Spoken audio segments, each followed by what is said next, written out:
The deal is this. Tell you, when I was a kid, that read Dropper Anton Wilson, all this real. Tell you, when I was a kid, that read Dropper Anton Wilson, all this real. Yeah, I'm pissed. Yeah, I'm pissed. Come on.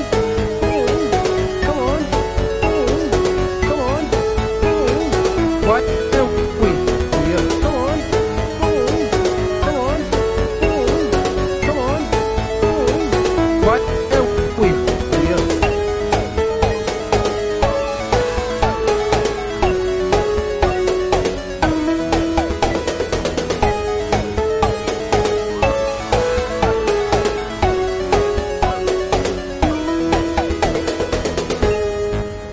Okay, by the time we finish this, you're all going to be practicing magicians. I'm Jeremy Greer. And I'm Gary Butterfield. And this is Days of Future Cast, the podcast where me and Gary are covering issues of New X-Men by Grant Morrison. We've gone up through 119. We're starting today on issue 120. We're continuing the attack by the U-Men onto the Xavier school, thinking that it is defenseless when Jean Grey is in the room. What the fuck is your problem, U-Men? Yeah, which I like. This is I like this issue a lot in this run. Yeah, the finale of Germ-Free Generation. It is marred by some dodgy art. Yes. Just throw. This is the Cordy hole. Yeah, we're stuck in the Cordy hole. It sucks sometimes. The cover is real nice though. The cover's beautiful. Cover is quietly, and it's Jean Grey just stopping a bunch of like scalpel-looking things coming at her with her psionic powers. Super dope. Mm-hmm. Yep. And then we get Wolverine, who has this weird like he's the one who suffers the worst under Igor Cordy, and it's really hard to describe what's wrong with Wolverine in these issues. Like he doesn't. There's nothing wrong with if Wolverine was not a Canadian. Sure. Doesn't he look like he's not a different nationality to you? Yes, a little bit, yeah. I think the main problem I have with the artist is the noses. Like on the first page, you can see this guy like looking from the bar in the background, and like his nose just doesn't look like what a normal human nose looks like. Mm-mm. It doesn't even look like what an abnormal human. It doesn't even look like a nose. Let me say that. It's just like it's just it seems like one of those like if somebody was doing an exaggerated like pig nose that one of the strapped around your face or something, but not even that. It doesn't even look like an animal. Caricatures. Yeah. They took all the noses from Final Fantasy Tactics and added them to human noses to make double noses, quad nostril, like thing. So this is in this issue. If you remember the last couple of issues, it's been a while since we recorded. For you, it's only been it hasn't been that long episode, but this arc is basically following three plots. The U-Men assaulting the mansion, Wolverine going and getting Angel, a new mutant, and Cyclops and Jean Grey confronting John Sublime and getting captured. Yes. So we're just going to resolve all three of those plots. This is a fairly light issue of this comic. Not a lot happens, but what happens here I think is pretty cool. Yeah. And we start out with Wolverine and Angel kind of bickering in this roadside diner, just yelling at each other. She splashed strawberry milkshake all over his face, and he's got his one claw up through the cup, stopping him, and just kind of stereotypical like Wolverine and young girl stuff. Like Angel's just giving him a lot of back talk, basically. Mm-hmm. Yep. That's going to be like the smallest plot of this. It's just kind of checking in on them. We cut over to kind of some more drama where the U-Men are preparing to vivisect Cyclops and Emma Frost.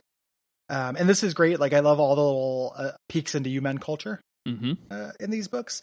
This guy, like, just again, we talk about the dialogue in this book. Like, no way do I just cut a guy's head off.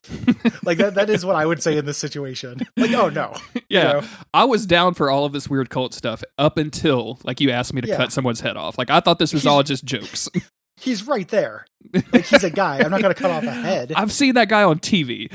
Yeah. What are you doing? And they basically, start doing their justification, like, hey, you're a U-Man. This is post-human morality. God put them there for you. And this is your initiation. They're like peer pressuring him into this shit because like the U-Men are kind of like a shitty frat. Mm-hmm. It is I love the way the U-Men are characterized because it's not really a coherent philosophy. And, again, it has kind of big incel energy. in the recruitment. Like it's like Jordan Peterson's U-Men. Oh, these dudes all subscribe to whatever Ben Shapiro uses to get his message out to the masses, right? Like that's these guys. I really like this line where he's like, he's not even a guy, he's a mutant. So basically, you got to get blood on your spacesuit. Like it's just a really, like I just really dig that line. And they have Martha, who was a mutant girl that was kidnapped. That they basically pulled her brain out of her body and use it to basically shut down mutant powers and to keep them shut up, so they can't fight back. Mm-hmm. Yep. They're there. However, Martha, the mutant brain, broadcasts, like basically wants out of this. We're going to see her kind of rebellion. The way I read this is taking that you got to get blood on your spacesuit line and waking Emma Frost up with it. Emma Frost goes from diamond form, where she can't use her psychic powers, but she's immune, which she was in that because they tried physically fighting her, back to her human form, and then now is a very powerful psychic again.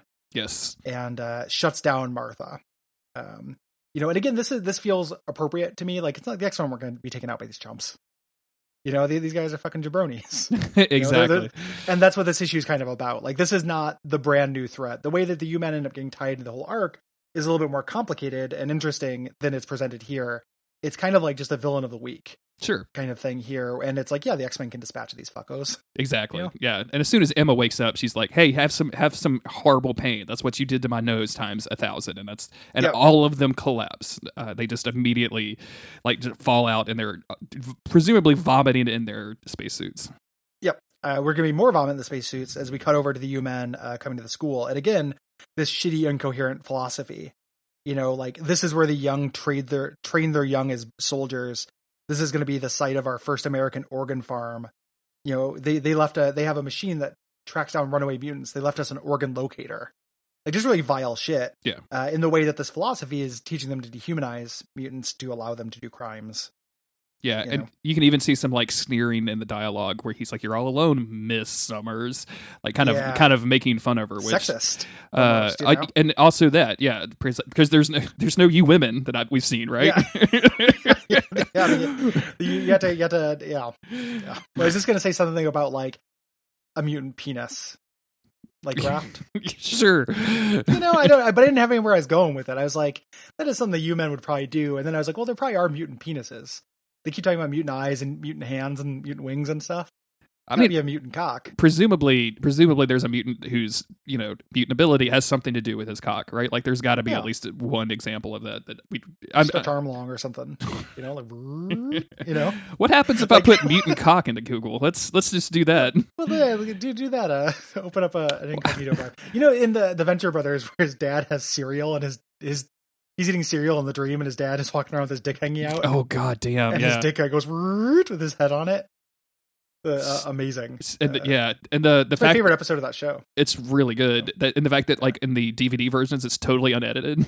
I love it so much. Yeah, when they broadcast them, it was all Mosey act out or whatever. So when we got the DVDs, we were like, holy shit, that is a dick. Yeah. The Doctor is sin. Excellent. Maybe this show will go through enough permutations where eventually it just becomes a Venture Brothers podcast. We can only hope. Venture Brothers. Like the X-Men Venture Brothers podcast. The name no longer matters. So they're showing up, and Jean Grey, basically says you're out of your depth. But at first it seems a little bit like she's bluffing because they just have students there. She's utilizing the students' powers. There's a real dodgy frame here where she's talking to a mutant named Irene who has a bunch of lips on her throat and can throw her voice. I think she showed up later in some comics, and she's basically projecting her voice to make them think that they're invisible mutant guards. But the U-Men have iris implants. They know that they're not there.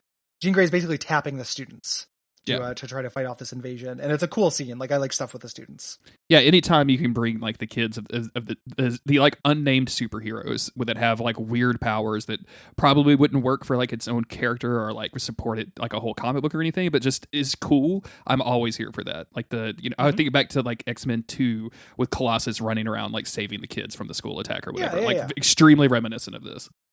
Good kid content in this. Mm-hmm. She then turns to the Stepford Cuckoos and has them do a psychic attack. They make the U-Men seem giant, like he's stepping on one of the other ones. However, they go into kind of auto consciousness state. They have a way to defend against psychic attacks. Yes. which is interesting. Like they basically like cut their brain off and go on like autopilot, and I find that like super fascinating that they have prepared so well to face the X-Men, right? Even though they're a shitty frat with a really dumb leader, like they still have actually put some thought into how to attack the mansion.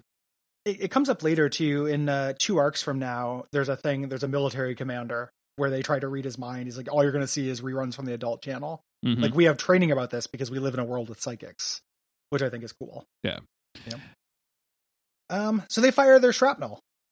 Yes. At him, bring on the harvest. But Jean Grey is the most powerful X-Man. We've talked about that a bunch. And there's a really great frame. Igor Cordy is a shitty artist in general, but there's a good frame where they fire the things and she turns into a snowflake. Yeah. Like this beautiful snowflake. It's really cool looking.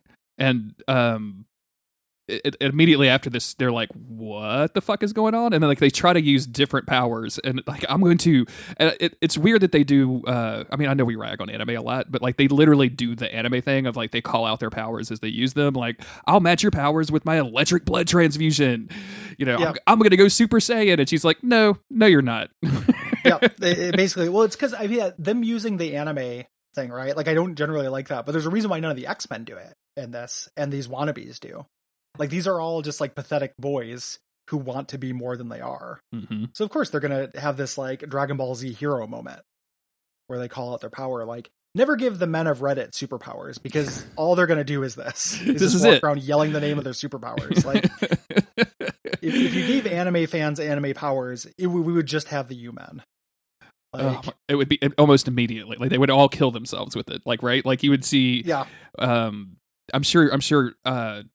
Who's the boys guy that I can never remember the name. Garth Ennis. Yeah, I'm sure Ennis has done a thing where like somebody tried to take off flying and just got hit by a plane or something. Like that would be exactly. They would actually let's give all of the Redditors superpowers, Gary. This sounds like a good idea. It's like our Reddit graveyard, Reddit r/graveyard, and it's just all the subreddits. Like me 21 male has super ability.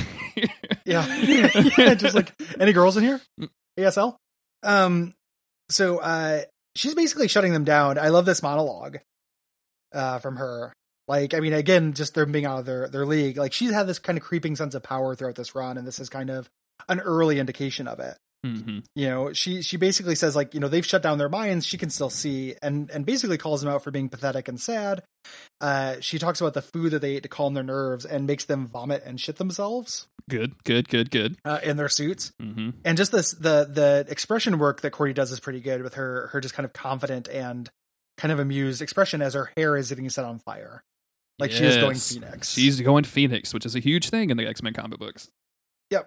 As she's like literally, I just got to read this line out loud because I love it.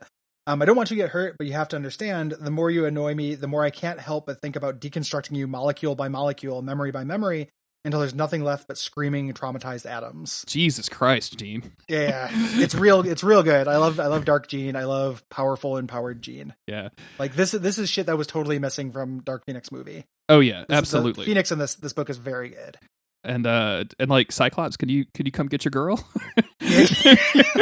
Like World Star. Yeah, seriously. She's dissolving their outfits, and she gets like scarier and scarier in her. Again, the expression work here is really, really good. Where she's like, don't patronize me, don't threaten me, and don't ever endanger any of my students again. And at this point, her hair is totally on fire, and she has this like disgusted look on her face as the U-Men are trying to flee out, and she just blows them back with this huge, powerful blast. Of course, as they're flying out the front gates, Wolverine and Angel are pulling up, and this is probably the most egregious Wolverine face in this comic that I can remember because Jesus, it's really his eyes. His eyes, are dude, huge. They're like, he does not. I mean, again, it just looks like they've drawn him as a different nationality. Which, like, I'm not trying to comicsgate it. Like, if you wanted to be like, yeah, Wolverine should has a different nationality, I would not like Wolverine less if he was a different nationality, but he's just very canonically Canadian. Yes. As a dude, it just looks off model to the extreme. Well, and I was about to say, like, there's a reason that they have models for these things and they want you to follow them, and it's so the characters can be recognizable without, a lot of work put into it. Like, they want Scott Summers to be tall, and they want Wolverine to be short, and there's reasons for that. And when you draw them and they don't look like that, people get confused. There's a weird way that Igor Cordy, I think, is better at drawing women than men. which I think is rare. I think that most comic artists, if I see and they're kind of mixed, their ladies tend to be dodgier. But I think he's better at that. Like his Angel looks great in that same panel. Yeah, absolutely. It's like a good drawing. Like it's and his Phoenix, his expression work was good. He's just shitty at dudes. And specifically Wolverine. There's some blood curdling Cyclopses coming up that are really, really rough in the space arc. Please make me the most popular Marvel artist of all time, which granted, but most prolific. Yeah. But you can't draw Wolverine. 17 books in a month, and so I love that, he's been talking up the safe haven and she's like, this is the safe house where these nude guys running out of this exploding place. They're screaming. She's pretty, Wolverine's freaked out by it. He walks up and we see Jean Grey in full Phoenix Raptor. This is a gorgeous page, huh? Yeah, it's real good looking. And just like, what's everyone looking at? Like, she doesn't even know what's going on. Yeah. Super cool. I love this page. Like, I think it's, just her going full Phoenix. It's a full page spread. Her clothes are waving in the background, and it's almost like she doesn't even realize she's floating, right? Like she just is in this moment and doesn't really understand what's happening. They do a bunch of cool stuff with that as this goes on. Mm-hmm. There's a really great little panel reveal. I think in the next issue where you think she's sitting at a desk and she's actually floating in the air. That's just really cool. Like again, really great Phoenix stuff in this arc. Absolutely. Yeah. We cut away from that over to John Sublime, who's dealing with this breakout. Like he's talking to security or something. Like, don't let them loose, kill them, tape the deaths. Like he's being a pervert. Yes. Again, his fantasy. And Emma Frost comes in. We get some catharsis here as she takes him, smashes him through the window, and holds him outside, dangling him over the edge. Yeah, and he's immediately goes into full like sniveling, groveling, pathetic guy. He's like, "No, please don't. My mom met your parents in the Hamptons. No, I go through agonies of conscience every time we have to hurt one of you beautiful creatures." And it's like, "What are you? Yep. No, what? You just said tape the deaths, my dude." Yeah, he's total Hail Mary. His toupee falls off. It just, again, these guys are chumps. Yeah. She's threatening him. She's super mad. And Scott comes in and Scott's like, "Hey, you know what? Jean Grey, when she said we weren't going to kill these people, was right. Like, that is the old way. We're not going to kill them. That is one of the themes of this whole run, mm-hmm. And I actually read some, like, when we're going to get to the big twist of this, I read some interview stuff with Grant Morrison between, like, when I was looking up stuff for the theme song. Mm-hmm. And it's interesting, like, what he does with the major villain of this arc and what he symbolizes to him ties into this in a way that I think is kind of interesting. I don't think it's 100% of a slam dunk, but I think it's cool. Yeah. And unfortunately, though, Martha gets revenge. Martha takes over John Sublime's mind and makes him let go. Yes. I do want to go back just real quick because like that Emma Frost hanging him out the window and then like the up close of her broken nose and her face where she's screaming out, "You made me very, very cross." Indeed. Like that's one of the most evocative panels for me. Like when I think of the new X-Men, I think about these two frames a lot. So yeah, it's good. Mm-hmm. Like it is, and just, I look like a heavyweight boxer. Like it's a good characterization for Emma Frost. Yeah. Other weird little bit of trivia I found when I was reading about that was he had no intention of using Emma Frost. Grant Morrison. He wanted to use Colossus, but Colossus had died shortly before this, so he wasn't able to use them. And somebody actually suggested he use Emma Frost on like a message board or something. Oh, weird. And he was like, "Huh," and then he did, and came up with, to me, the definitive characterization of Emma Frost. Easily, yeah, because like this redesigned her character in a way that like made me like her forever, right? Like this is a totally perfect, yeah. I was thinking about how, like, when we finish this run, similar to how we did the onboarding one, talking about the art and stuff, it'd be cool to do a wrap up episode where we kind of talk about like what were the strengths, what were the weaknesses, what were the things that like changed about the X-Men because of this, because it is a real like. Rereading it, there's a lot of new stuff like, oh, this is where secondary mutations come from. That's an idea now, but they were invented by this. Yeah. There are a couple of things that they brought forward into the future from this that are interesting. I couldn't stop myself from reading this the last time I started, so I kept going and just finished the entire series. And then the way that the Marvel app works, like it just pops you into the next issue, right? Like there was no indication except new morning. Yeah, you go right into a Chuck Austin run, and I got 4 pages into that, and I was like, no, thank you, I'm okay. Yep. I made a mistake. The first 2 issues of that are still branded as New X-Men. Yeah, and we're still like part of my poll. box. Like I still got those, or they were still part of the trade. Mm-hmm. Or when I first read this, and I didn't really know the story behind it. I'm just like, what the fuck? Yeah, what is going on here? When we get to that, we should do a tight 5 on just why that's so fucking dumb. Sure, because it is a horrible two issue arc. Mm-hmm. It's really shitty. So John Sublime falls down right in front of a whole crowd of people that are talking about him. And he is presumably dead. And we cut back over to Wolverine confronting Jean, and so basically saying like, hey, are you going full Phoenix Force? Because that's a whole big like ordeal. And she's like, no, I had all these negative feelings about Scott, but they're totally gone. I feel absolutely great. Like, did you see what I just did? And yeah, like this is she's into it. And this is more terrifying than her making a big dark speech as Dark Phoenix, right? Like her just going, oh yeah, this, I feel like it's almost like I'm on some the euphoric area or euphoric level that I can't even realize what I'm doing with my own body. And that's terrifying when you're the Phoenix. Yeah, it feels awesome. And it's just like there's an immense amount of responsibility that she's eschewing. Excuse that noise in the background. Pocket is learning how to manipulate the printer. Oh no! In general, he turns it on and he presses print, and there's no paper in it. And then he looks at it like it's the most scary thing he's ever seen in his life. Pocket, I love you. They've got this really weird relationship. That's Pocket, buddy, my dude. He's really poof-tailed. He does not like it. You did it, friend. Like I didn't turn on the printer. It's not alive, you idiot. Come on, buddy. Pocket. Lay down, friend. I just pet him and he jumped.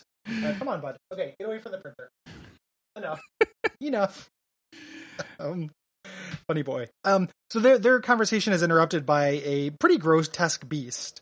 Like I don't really like how Igor Cordy draws Beast either. No, I don't either. Yeah, who's coming out carrying the body of Cassandra Nova, which has Charles Xavier in it. From the last episode, he got up and walked towards the morgue and says, "Help! Professor X is trapped in this old woman's body." I have one big question about this entire page, Gary, which is why is Michael Jackson in it?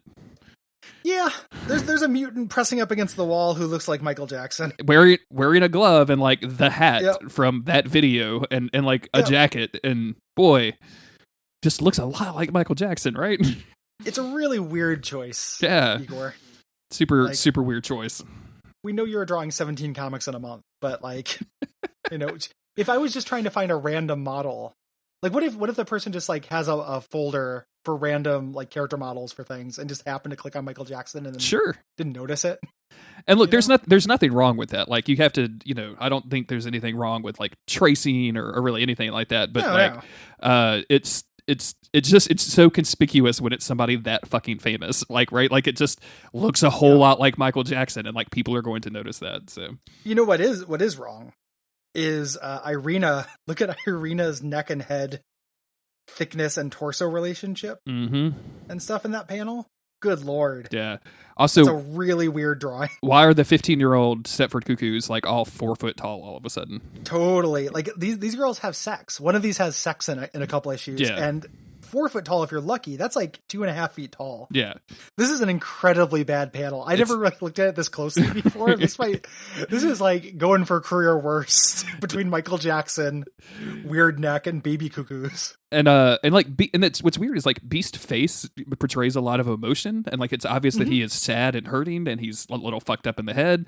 Like that works, even though the rest of his body just looks weird and kind of bad. But like everything that's surrounding it is just so strange. It is one of the weirdest drawings in this run. Like I never put this together before. Oh, that's odd. That tiny cuckoo is really haunting me. I cannot handle this tiny cuckoo. Specific incarnation of the cuckoo babies. Good lord. And that's it for this issue. Yeah, we'll be back in a couple of days with another issue. If you like this show, you should donate to the Patreon over at patreon.com/Duckfeed.tv. There's all kinds of cool stuff you can get to it. You can get from that. Not the least of which is the comfort of knowing that you've helped support a good group of folks doing podcasts. If you're listening to this on the Patreon feed, drop what you're doing and go to twitch.tv/Duckfeed. Is it Duckfeed or Duckfeed TV on Twitch? I don't know. It's Duckfeed TV. Okay, Duckfeed TV. We are right in the middle of this year's Duck Stream. Gary and his crew are streaming a whole lot. Cole is streaming a whole lot. I'm doing some Sekiro runs. We're going to see if we can beat my rooftop boyfriend within 2 hours. I haven't practiced. I haven't played that game since it came out, so that's going to be super fun. I bet you can. I bet I can too. Yeah, like you can just run. Yeah, you just run forward. Like that is really early in the game. If you don't go to Harada, it's very early in the game. And that, like, to me, when I first played that, like, that was so deep in the game because I did everything I could possibly do before I beat him. So, yeah. Me too.